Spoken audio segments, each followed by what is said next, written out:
تو ناظرین السلام علیکم ورحمۃ اللہ وبرکاتہ۔ آج کا بیان حضرت سید امین القادری کا بیان رہے گا قرآن پاک کے حوالے سے کہ ہم مسلمان بھی اپنے قرآن پاک کی اہمیت کو بھول چکے ہیں اور اپنے سے دور کرتے جا رہے ہیں، اور اسی کا فائدہ غیر قوم آج جو قرآن پاک کو جلا رہا ہے، بے حرمتی کر رہا ہے، کس کارن سے کر رہا ہے اور قرآن پاک کی اہمیت کیا ہے۔ تو پورا بیان ضرور سنیں اور اس پر عمل بھی کریں۔ تو ویڈیو اگر اچھی لگے تو ضرور لائک کریں۔ تو چلیے بیان شروع کرتے ہیں۔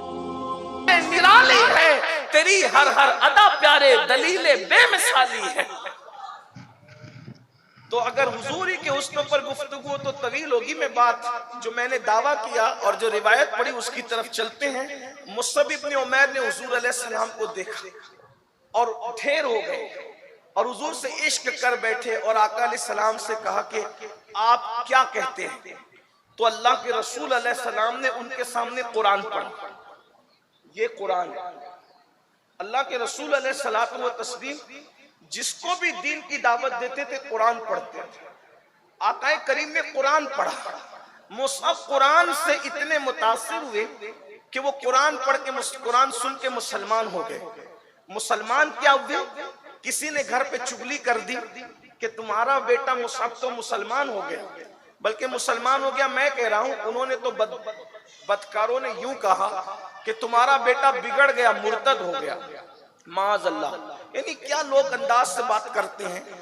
تو چونکہ مصعب کی امی جان کو یہ بات، ان کی ماں کو یہ یقین تھا کہ میرا بیٹا میری بات کو کبھی رد نہیں کرتا اور بہت فرما بردار ہے میرا بیٹا، انتظار کرنے لگی بیٹا آئے گا، اس سے کہوں گی بس معاملہ ختم ہو جائے گا۔ پوری زندگی اس نے میری بات کبھی کاٹی نہیں تو آج کیسے کاٹے گا؟ اللہ اکبر۔ پھر اس کے بعد مصعب آئے تو ماں نے پوچھا میں نے سنا کہ کیا تو بے دین ہو گیا، تو مرتد ہو گیا؟ حضرت مصعب ابن عمیر نے کہا ماں بے دین تو پہلے تھا، اب میں دیندار ہو گیا ہوں الحمدللہ، اب میں کلمہ پڑھ کے مسلمان ہو گیا ہوں۔ ماں نے کہا تجھے پتا ہے کہ میں اس دین کو پسند نہیں کرتی؟ تو ماں کو پہلی بار کہ میں اس دین کو پسند نہیں کرتی، تو ماں کو پہلی بار جواب دیا مگر میں تو اس دین کو پسند کرتا ہوں۔ ماں میں سمجھ گیا ہوں دین حق کی معرفت مجھے مل گئی ہے، میں نے محمد عربی صلی اللہ علیہ وآلہ وسلم کی صحبت میں کچھ لمحات گزارے، میری آنکھوں نے حق دیکھ لیا ہے، میری آنکھوں سے پردے اٹھ گئے ہیں، اب میں نے سچائی کا حسن دیکھ لیا ہے۔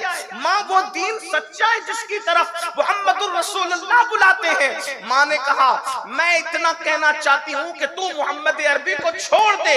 تو ماں کو جواب دیا ماں میں ان کو نہیں چھوڑ سکتا۔ ماں نے کہا دو میں سے کوئی ایک کو پسند کر، یا تو مجھے چھوڑ دے یا تو محمد عربی کو چھوڑ دے۔ مصعب ابن عمیر کہتے ہیں اللہ کی عزت کی قسم اگر ہزاروں تجھ جیسی مائیں ہو تو تجھ جیسی ہزاروں ماؤں کو میں محمد عربی کے قدموں پہ قربان کروں۔ یہ قرآن کا جو انقلاب ہے، مصطفیٰ جان رحمت صلی اللہ علیہ وآلہ وسلم کی دعوت کا جو انقلاب ہے، لوگ اس سے اسی لیے لرزہ برندام ہے کہ جب یہ دعوت حق لوگوں کے سینے میں گھر کر جاتی ہے تو پھر کسی کی بات اثر نہیں کرتی۔ اللہ اکبر۔ اس سے میری قوم کے جوانوں کو یہ بھی پتا ہونا چاہیے کہ صحابہ کرام کی قربانیاں کیا ہے، صحابہ کرام کا انداز کیا ہے، صحابہ کرام نے دین کے لیے لٹایا کیا ہے۔ اللہ اکبر۔ آج کل کے چھوکرے صحابہ کرام پر باتیں اناپ شناپ کرتے ہیں، اٹھ پٹانگ کی باتیں صحابہ کرام کے متعلق کرتے ہیں۔ اللہ اکبر۔ جو 10 منٹ کی نیند فجر کی نماز میں قربان نہ کر سکے وہ ان صحابہ کرام پہ بکواس کرتے ہیں جنہوں نے ماؤں کو چھوڑا ہے رسول اللہ کے لیے، جنہوں نے گھر بار چھوڑا ہے، جنہوں نے خاندان چھوڑا، جنہوں نے بھائی بہن چھوڑے۔ سیدنا مصعب ابن عمیر جب ماں سے کہتے ہیں تجھ جیسی ہزاروں مائیں محمد عربی کے قدموں پہ قربان ہے، ماں غصے میں آئی۔ انجام جانتا ہے کیا ہے؟ اتنے قیمتی کپڑے پہنے ہیں واپس دینے پڑیں گے، آج کے بعد خوشبو نصیب نہیں ہوگی، گھر کی چھت نصیب نہیں ہوگی، نکل میرے گھر سے نکل۔ یہ دین تھا اور یہ دین ہے اور یہ صحابہ کی قربانیاں ہیں۔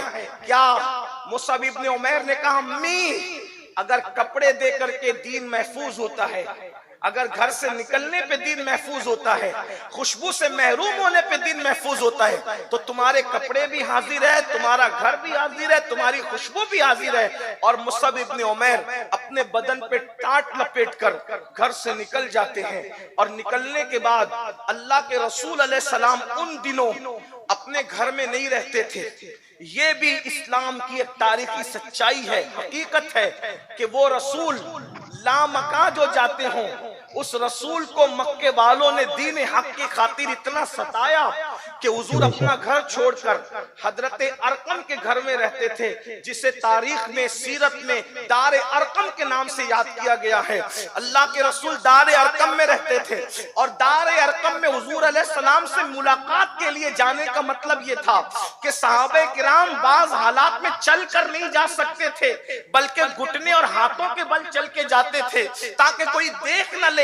دار ارقم میں چند جانثاروں کے ساتھ اللہ کے رسول علیہ السلام اس پہاڑ کی گھاٹی میں موجود تھے، چپکے سے ٹاٹ پہن کر بڑی شرمندگی اور ندامت کے ساتھ حضرت سیدنا مصعب ابن عمیر، جو آج تک کے قیمتی کپڑے پورے مکے میں سب سے زیادہ قیمتی پہنتے تھے، خوشبو لگاتے تھے، آج پہلی مرتبہ ٹاٹ پہن کر بغیر خوشبو کے گھر سے نکلے ہیں، گھر سے نکال دیے گئے ہیں، اور دار ارقم میں پہنچے تو چپکے سے محفل میں بیٹھ گئے، سر جھکا کر کوئی پہچان نہ سکے۔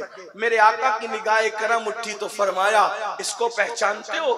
سب نے متوجہ ہو کے دیکھا، عرض کی یا رسول اللہ یہ تو عمیر کا بیٹا مصعب ہے، یہ تو بڑے قیمتی کپڑے پہنتا تھا، ٹاٹ پہن لیا۔ آقا نے فرمایا میرے عشق میں اس نے ٹاٹ پہنا ہے۔ اور پھر اللہ کے رسول علیہ السلام نے ان کی تربیت فرمائی، اور پھر ان کو مکہ شریف سے اسلام کا پہلا مبلغ بنا کر مدینہ منورہ روانہ کیا۔ بولتے بہت اچھا تھے، گفتگو کا انداز بہت اچھا تھا۔ اکیلے گئے تھے مدینہ منورہ، اور اکیلے جا کر مدینہ منورہ میں جتنے عرب کے سردار تھے، مالدار تھے، سب کو قرآن سنا سنا کے مسلمان بنا دیا۔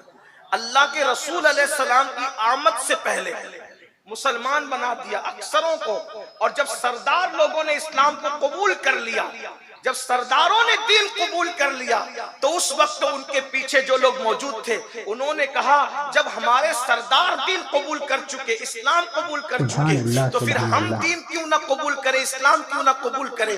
حضرت سیدنا مصعب ابن عمیر کی تلاوت کا واقعہ بڑا خوبصورت ہے جو نگاہوں کے سامنے آتا ہے۔ جب آپ تشریف لے گئے اور آپ کے جانے کے بعد ایک صاحب مسلمان ہوئے، تو دوسرے دو سردار جو مدینہ منورہ کے سردار تھے آپس میں بات کرنے لگے کہ یہ لڑکا آیا ہے، یہ جوان آیا ہے، اور اس کے آنے کی وجہ سے لوگ دن بدن مسلمان ہو رہے، یہ بے وقوف بناتا ہے ہمارے لوگوں کو۔ ایک کام کرو، جاؤ یہ بیٹھ کر کے باغ میں باتیں کر رہا ہے، اس کو قتل کر دو، اس جوان کو۔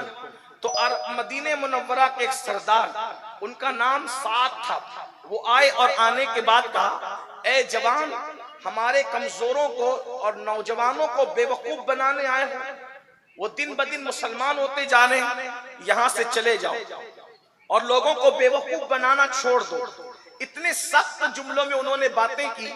حضرت مصعب ابن عمیر نے کہا اگر آپ کے پاس کچھ وقت ہو تو چند لمحے آپ میری بات سن لیں، پھر آپ کو پتا چلے گا کہ میں بے وقوف بنا رہا ہوں یا سچائی بیان کر رہا ہوں۔ تو حضرت مصعب ابن عمیر کی بات جب وہ بیٹھ کر کے انہوں نے سننا شروع کیا، تو مصعب ابن عمیر نے اپنے انداز میں قرآن کی تلاوت شروع کی۔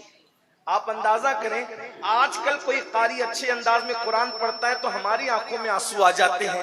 رسول اللہ کا جو ڈائریکٹ شاگرد جس نے صاحب قرآن سے قرآن پڑھنا سیکھا ہو، اس کا انداز تلاوت کتنا حسین ہوگا۔ تو حضرت مصعب ابن عمیر نے قرآن کی تلاوت کی، رنگ بدل گیا، حضرت سعد کا رنگ بدل گیا، اور بدلنے کے بعد چہرہ متغیر ہو گیا۔ صرف چند سیکنڈ میں قرآن کی آیتوں کی تاثیر یہ ہے، بس بات اتنی ہے مسلمانوں، یہی تو میری قوم سمجھ لے کہ اس قرآن سے دنیا یوں ہی لرزہ براندام نہیں ہے، بلکہ سمجھانے والا مل جائے تو دنیا اب بھی اسلام کے دامن میں پناہ لینے پہ مجبور ہو سکتی ہے۔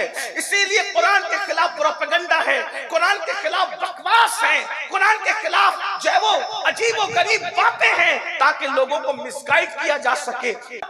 قرآن نے یہ کہہ دیا, قرآن نے وہ کہہ دیا. ہم نے کہا جب مخلوق کے اشعار سمجھنے کی اوقات نہیں ہے تو خالق کا کلام سمجھنے کی تمہاری حیثیت کیا ہو سکتی ہے, وہ بھی اللہ کا کلام قرآن مقدس. کوئی ایک صاحب کو اعتراض ہے کہ قرآن نے عورت کو کھیتی کیسے کہہ دیا, قرآن نے عورت کو کھیتی کیسے کہہ دیا. ہم نے کہا یہ تو قرآن کا معجزہ ہے کہ قرآن اپنے انداز میں گفتگو کرتا ہے. قرآن اپنے انداز میں, کھیتی اسی کو کہتے ہیں جو زمین کا حصہ ہوتی ہے, نمبر ایک. نمبر دو, جو کھیتی ہوتی ہے اسی سے پھل بھی نکلتے ہیں, پھول بھی نکلتے ہیں, اسی سے اناج بھی پیدا ہوتا ہے, اسی سے لوگوں کا پیٹ بھی بھرتا ہے. اگر کھیتیاں آباد نہ ہو تو لوگ دانے دانے کو محتاج ہو جائیں. اور جو کھیتیاں رکھتے ہیں انہیں کسان کہتے ہیں, اور جنہیں کسان کہتے ہیں اسے ہمارے ہندوستان والے بعض لوگ انداتا کہتے ہیں اپنے عقیدے میں. اندازہ فرمائیں. اور پھر بات یہ ہے کہ کھیت جس کا ہوتا ہے کھیتی وہی کرتا ہے, پڑوسی کو حق نہیں ہوتا کھیتی کرنے کا.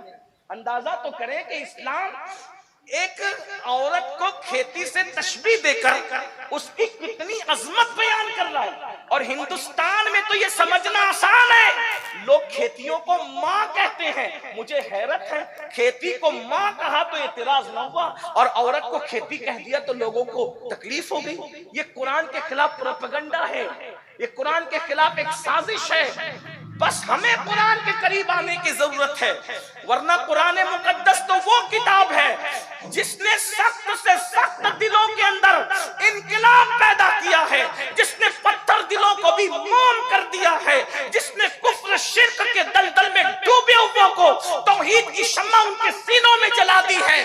حضرت مصعب ابن عمیر نے قرآن کی چند آیتیں کی تلاوت کی, حضرت ساتھ پگھل گئے اور کہنے لگے اگر مسلمان ہونا ہے تو کیا کروں؟ وہ کہا غسل کر لو, ابھی کپڑے تبدیل کر لو. اور اس کے بعد غسل کیا, کپڑے تبدیل کے کلمہ پڑھا. تو جو دوسرے سردار جنہوں نے بھیجا تھا انہوں نے کہا یہ کیا ہوا کہ تم تو اس کو قتل کرنے گئے تھے, تم خود بدل گئے. تو پھر حضرت صاحب نے کہا ذرا اس جوان کی بات تو سن لو, اور پھر انہوں نے اپنی بات کرنے کی بجائے قرآن کی آیتوں کی تلاوت کی. آیتوں کی تلاوت کیا کرنا تھا, دوسرے سردار بھی مسلمان ہو گئے. اور اس کے بعد جب سردار مسلمان ہوئے, مدینے والوں نے کہا جب سردار مسلمان ہو گئے تو ہم کیوں پیچھے رہے, پھر وہ بھی جوگ در جوگ اسلام کا کلمہ پڑھتے رہے. اور نتیجہ یہ ہوا کہ قرآن کی برکت سے مدینہ منورہ فتح ہو گیا. اسی لیے میرے آقا نے فرمایا ہر شہر تلوار سے فتح ہوتے ہیں مگر اللہ نے مدینے کو قرآن سے فتح کر دیا. یہ جو مرکز اسلام بنا یہ قرآن کی برکت ہے.